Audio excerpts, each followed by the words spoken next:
Hello and welcome to Tips for the Transition. I'm Maria Tomas, Keegan, your host.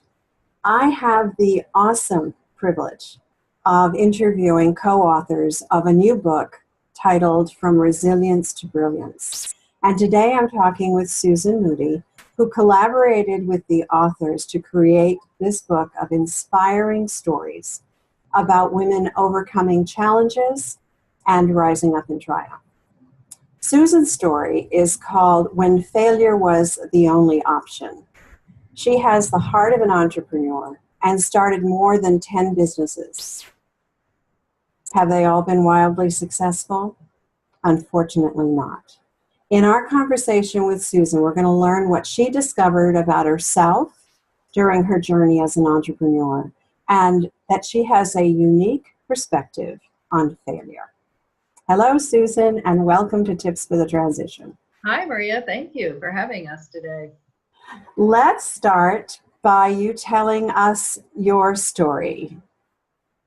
All right. Well, I'll tell you that when my husband and I moved here from Sacramento back in 2005, and we moved out to the West Valley, and not knowing anything about the West Valley, that there really wasn't a whole lot of businesses, independent restaurants and things out in that side of town. And so with my entrepreneurial spirit, decided to go ahead and put one in. So we talked to my husband. He said, okay, if that's what you want to do. He's very supportive that way. So we found a location and built it out from scratch, which was really exciting, very fun. I love the creative spirit of starting a business and being able to envision it and create it. So that was very cool. Unfortunately, by the time we got the business opened, it was 2007. Yes. So the third quarter of 2007. So we opened right in time for the holiday season. The restaurant, it was a wine bar and bistro, and it just took off. I mean, we had waiting lines out the door. We, had lists. It was just amazingly successful right off the bat. And going into 2008, still was doing okay. We reached over $1 million in sales in our first year. So it was all going great. We had live music there. We had a banquet room. So we had different events going on. I'm always into like the multiple streams of income. So we did that. And then in 2009, beginning of 2009, we were really feeling that recession hit.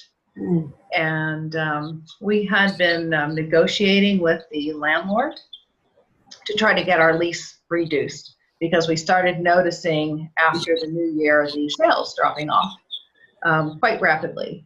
And so we said, okay, how can we manage this? We started negotiations with the landlord. We decided to cut out the lunch service, just have the dinner service. We reduced the amount of days. We're doing everything in our power to really try to keep the restaurant open.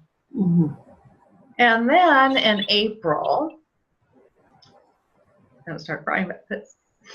I went to the restaurant one day and I was locked out. Yeah, I was locked out of my restaurant.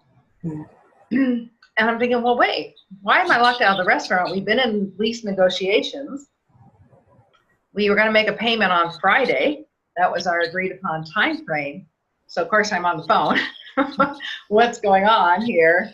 And they decided they had someone else that might be interested in the restaurant paying the full price, which I find that hard to believe. Wow. So they decided to do the 3-day rule and pay your complete payment or get out.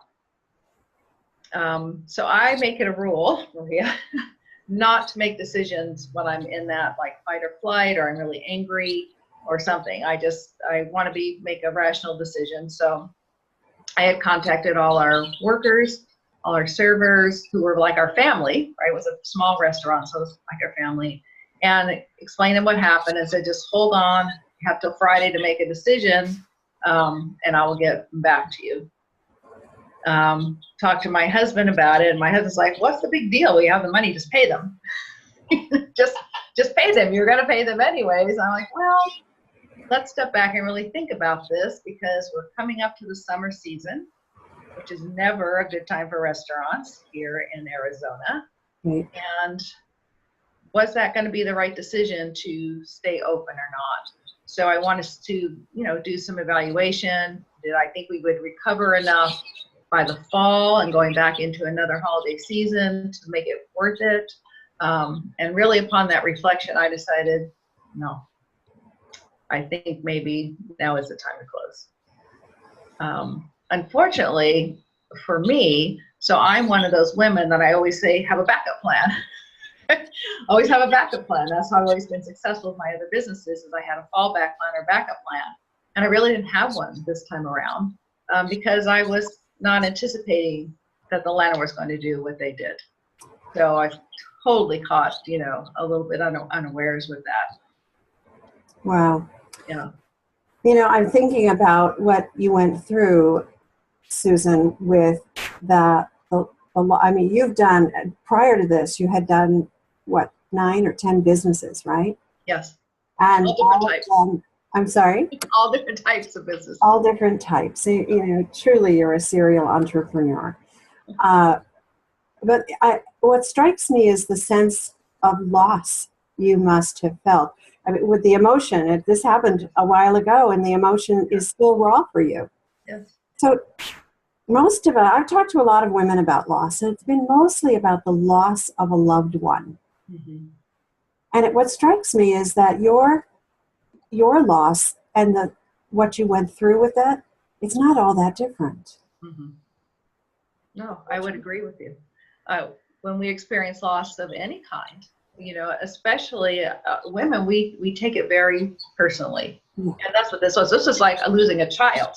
Right? When you're talking about a loss of a death of a family member, it's like a loss of a child, because you put your heart and soul into your businesses. And it's your baby. You really burst this thing from nothing.